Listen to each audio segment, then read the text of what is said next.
Assalamualaikum warahmatullahi wabarakatuh. Teman-teman, kembali lagi di channel YouTube saya, Khairun Imam. Gimana nih kabar kalian? Semoga kita semua selalu diberi kesehatan, kemudahan, dan juga limpahan rezeki dari Yang Maha Kuasa, teman-teman ya. Nah, di video kali ini kita akan menyaksikan sebuah tayangan di mana kuasa hukum dari Roy Suryo yang bernama Ahmad Khosinuddin dan juga penasihat hukum dari kelompok teroris sepertinya lagi-lagi membuat sebuah gebrakan yang sangat luar biasa, di mana kedua orang ini dengan tegas menyatakan ingin meminjam barang bukti ataupun 700, kurang lebih 700 ya, barang bukti yang dipegang oleh Polda Metro. Waduh, ini kuasa hukum apa ini? Setelah kemarin dia mau meminjam barang bukti ijazah Pak Joko yang ada di Polda Metro untuk dilakukan uji forensik independen. Sekarang 700 bukti lagi nih yang mereka mau pinjam. Emang bisa gitu barang bukti dipinjam-pinjam, teman-teman? Dan kedua orang ini langsung kena skakmat oleh penasihat hukum dari Pak Jokowi, yakni Prof. Firmanto dan juga Bung Rifai. Selain itu, teman-teman, kita juga akan menyaksikan sebuah tayangan di mana di Reskrimum Polda Metro Jaya kembali menegaskan bahwa timnya akan segera merampungkan berkas perkara Roy Suryo CS yang kemarin sempat P19 atau dikembalikan oleh kejaksaan. Dan beliau menegaskan bahwa dalam waktu dekat akan langsung melimpahkan kembali berkas Roy Suryo CS kepada kejaksaan atau dalam hal ini jaksa penuntut umum. Dan nantinya dia yakin itu akan segera dilimpahkan ke pengadilan untuk P21 yang nantinya akhirnya mereka akan disidangkan, teman-teman ya.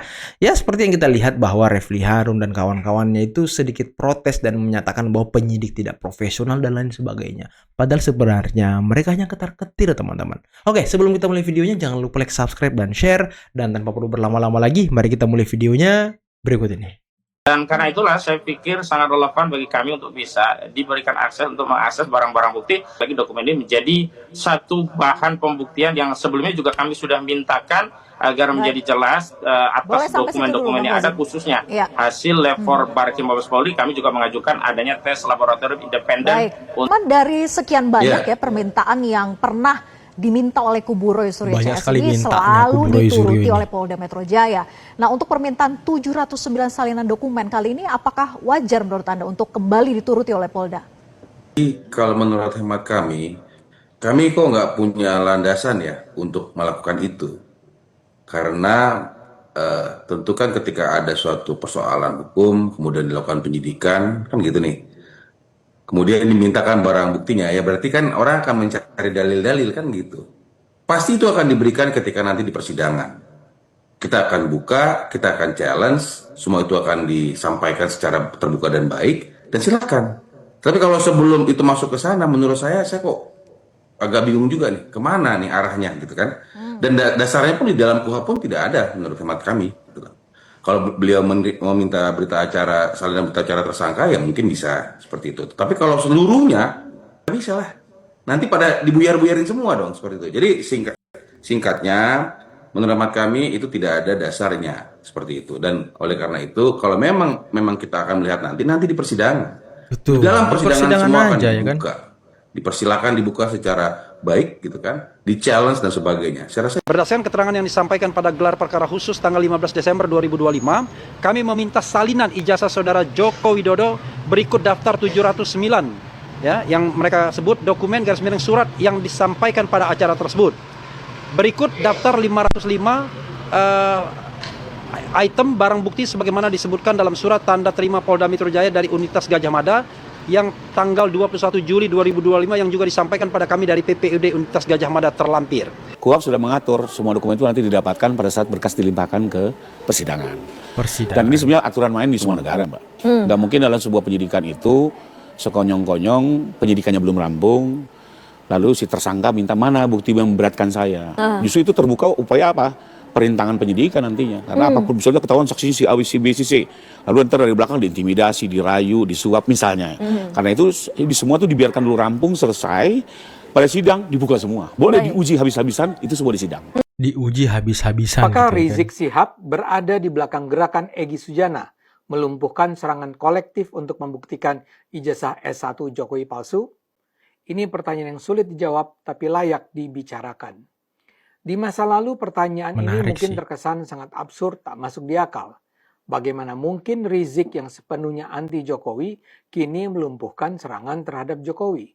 Saya tidak akan menafikan keraguan itu. Tapi kita mungkin perlu mempelajari satu persatu kasus yang membuat dugaan itu sekarang jadi masuk akal. Yang pertama kali kita harus bicarakan adalah Egy. Apa yang dilakukan Egy saat ini bersama Damai Harilubis bisa dibilang memporak-porandakan kubu penyerang ijazah Jokowi.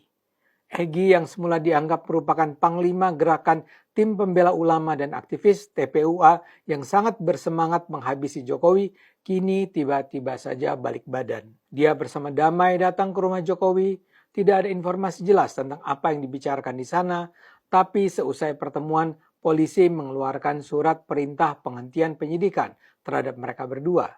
Dengan kata lain, mereka sekarang tidak lagi jadi tersangka. Nah, ini yang menjadi pertanyaan bagus, teman-teman. Apakah Habib Rizik itu ada di belakang Egy Sujana? Karena kan ya saya pikir nggak mungkin Egy Sujana ujuk-ujuk bertindak sendirian tanpa sowan, tanpa minta pendapat, tanpa minta wejangan dari junjungannya. Karena kan selama ini mereka ini sangat menjunjung tinggi Habib Rizik, teman-teman. Kalau memang iya Habib Rizik berada di belakang Egy Sujana, waduh, bisa kita lihat bagaimana tingkah laku dan tindak tanduk dari Novel Bamukmin yang juga bisa dibilang orang dekat dari Habib Rizik, yang kemarin juga mendukung Egy Sujana, mendukung langkah-langkah Egy Sujana, dan juga membeberkan mungkin fakta-fakta mengenai ketidaksukaan PA212 dan juga mungkin FPI terhadap gerakan Roy Suryo CS yang dekat dengan Partai Banteng. Waduh. Berkas perkara yang sudah kami limpahkan kepada kejaksaan saat ini dikembalikan kepada kami untuk dilakukan penambahan beberapa keterangan, baik itu kepada ahli yang sudah kami lakukan pemeriksaan, kemudian kepada UGM, dan kepada beberapa ahli dan saksi yang diajukan oleh para tersangka. Kami diminta untuk melakukan pemeriksaan tambahan kepada para saksi tersebut. Apakah ini artinya akan memeriksa ulang para saksi tersebut ataukah hanya penambahan pemberkasan, Pak Iman? Sifatnya hanya penambahan untuk melengkapi apa yang menjadi kekurangan saja. Hanya sedikit insya Allah, Mbak. Baik, berapa lama ataupun waktu yang ditargetkan untuk diselesaikan, untuk dikembalikan kembali berkas ini ke kejaksaan, Pak Iman? Tentunya dalam hal pemenuhan kelengkapan ini kami berpedoman pada KUHP yang mengatur di dalam proses penyidikan yang kami lakukan. Segera setelah berkas perkara ini lengkap, kami akan kembalikan lagi, kami akan kirimkan kembali berkas perkara yang sudah kami lengkapi. Lantas untuk kekurangan dari berkas tersebut, apakah ini sifatnya formil ataupun material, ataukah ada substansi yang kurang dari pemberkasan tersebut, Pak Iman? Yang diminta sifatnya hanya penguatan saja, penguatan atas beberapa poin pertanyaan, substansi dari permasalahan yang sedang dilakukan penyidikan. Namun tidak terlalu banyak. Kami saat ini sudah running dalam hal pemenuhan berkas perkara tersebut. Artinya langkah-langkah konkret apa saja yang sudah dilakukan oleh pihak kepolisian, Pak Iman? Beberapa saksi yang perlu dilakukan pemeriksaan atau berita acara tambahan sudah kami lakukan. Kemudian juga ada beberapa saksi adecat yang dimohonkan oleh para tersangka. Kami juga sudah lakukan pemeriksaan dan permintaan keterangan. Begitupun juga ahli yang diajukan oleh para tersangka juga kami sudah lakukan berita acara pemeriksaan terhadap para ahli dan saksi adecat tersebut. Artinya sudah siap untuk dikembalikan kembali untuk berkas perkara ini dilanjutkan ke kejaksaan? Insya Allah kami segera berkas, kemudian kami kirimkan kembali ke kejaksaan. Setelah kemarin Egy Sujana beberapa waktu yang lalu bikin kesal Roy Suryo dan teman-teman TPUA-nya dengan mengendarai mobil mewah di Malaysia, sekarang dia pancing-pancing emosi mereka dengan mengendarai mobil mewah warna hijau. Kemarin warna merah, sekarang warna hijau. Sengaja ini kawan ini bikin panas. Sengaja bikin Besok panas. mungkin warna ungu. Besoknya lagi warna kuning. Warna kuning. Ayo kita lihat ya, kita lihat. Bang Egy mobil mewah lagi nih. Ngeri kali Bang Egy ya kan. Kita halal. Halal. Iya Bang ya. Nanti kalau halal. BPKB jadi periksa lagi gimana Bang? Oh, bagus. Bagus. Lihat aja. Widih. Sudah saya lihat ini mobil listrik. Oh iya. Oh, pelasannya juga nih Bang nih. Baru itu jelas. Mantap, luar biasa Bang Egy. Ini B itu. Nih Jakarta gitu Bang ya. Iya B Tapi- kemarin Malaysia. Tapi maju terus Bang. Kami bersama Abang. Oh iya. Iya.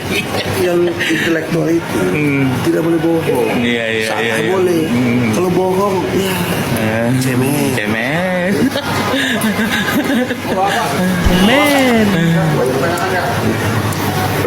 Oke Bang Egy. Man. Dan jangan lupa someday aku pakai Rolls Royce jangan bingung loh. Oh siap. Kami nggak tahu kapan. Ya amin. Sakit gigi nih Bang ya. Dan ini mereka termehek-mehek. Yang penting kita tidak curi uang-uang. Iya siap. Tidak korup, tidak bisa disuap. Iya. Betul, tidak bisa disuap. Iya. Ayo Bang.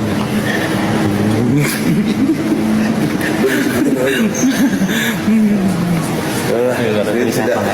Ya. Yang penting Abang sehat dulu. Biarin yang lain pada cuap-cuap. Kalau jalan dekat nggak perlu kursi roda. Oh, nggak kursi roda Bang? Iya.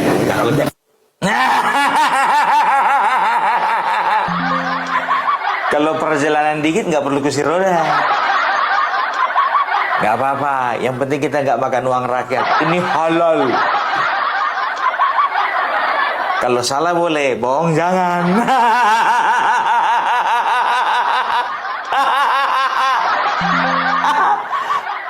Ange-ange, ada yang ange.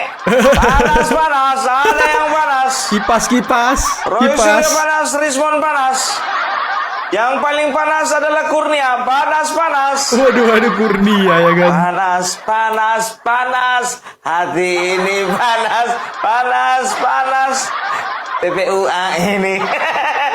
Yang menarik juga sebenarnya Roy Suryo waktu dia perlihatkan ijazah yang dia bilang asli dengan stempel warna merah itu ya.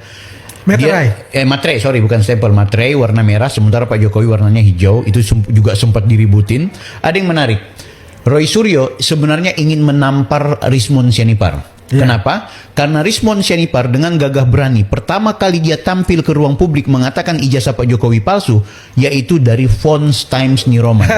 Nah, padahal yang diperlihatkan oleh Roy Suryo ya fontsnya fonts itu. Gitu. Iya, kan sebenarnya gini Bang, aku klarifikasi.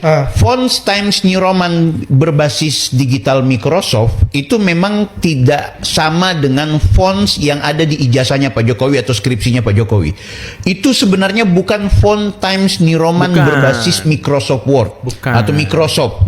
Karena aku pernah lakukan analisa, ternyata Microsoft punya Times New Roman itu berbeda dengan huruf yang ada di ijazahnya Pak Jokowi dan teman-temannya. Nah, tadi malam itu akhirnya terbongkar dan Rismon yang tadinya begitu percaya diri mengatakan bahwa di ijazah Pak Jokowi itu gunakan font Times New Roman yang hanya ada di era tahun 90-an, terpatahkan oleh temannya sendiri yaitu Roy Suryo. Kelihatan kan? Kelihatan banget gitu. Nah, terkait pasal-pasal ini Bapak, kita kan lihat terakhir ini kan Pak Refli Harun bersama teman-temannya itu, Roy Suryo itu mengajukan uji materi ke MK atau judicial review ini terkait pasal yang baru digarisbawahi oleh Bapak mengenai undang-undang ITE ya. Nah, ini kira-kira apa yang Bapak bisa lihat kok mereka harus mau mengajukan di sana dengan ke MK gitu? Ada hal apa yang dibalik itu, Bapak bisa lihat? Kalau dia mengajukan judicial review kepada MK berkaitan dengan masalah-masalah perkara pencemaran, itu kalau nggak salah nuansanya yang ada di dalam kasus klaster 2 ini ya, gitu. Kalau saya lihat, kalau saya juga memandang kasus ini, barangkali nih ya, ini ada unsur ketakutan. Gitu. Kalau nanti perkara ini berlanjut sampai ke persidangan, makanya dijagain dulu nih berkaitan dengan menyangkut masalah tadi judicial review supaya mereka nanti melihat apakah keinginannya kasus ini nggak berjalan dan sebagainya, dan atau mungkin nanti ancaman hukumannya yang harusnya 12 tahun menjadi misalnya 5 tahun atau 6 tahun gitu ya.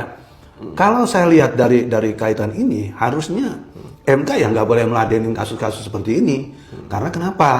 Kan ini lagi berjalan. Jangan sampai juga ini menjadi presiden yang tidak baik buat kedepannya masalah penegakan hukum.